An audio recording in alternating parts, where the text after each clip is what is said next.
লাইটটা এখন ওকে করলাম। এই যে দেখতে পাচ্ছেন লাইটটা প্রবলেম হয়েছে। এটা এখন কি প্রবলেম, এটা সমাধান করতে হবে।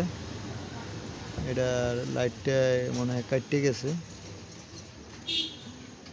আপনি দেখতে পাচ্ছেন লাইটটা, পুরো লাইটটা অনেক দামিও লাইট। এই যে দেখেন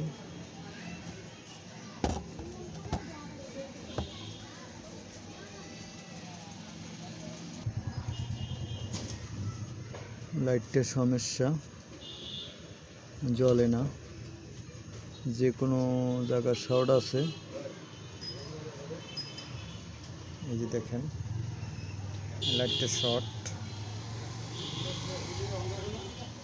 এই যে দেখেন এই যে জিনিসটা আছে, এই যে আপনার এই যে জিনিসটা শর্ট, একটা লাইট শর্ট, এটাকে জ্বলে না।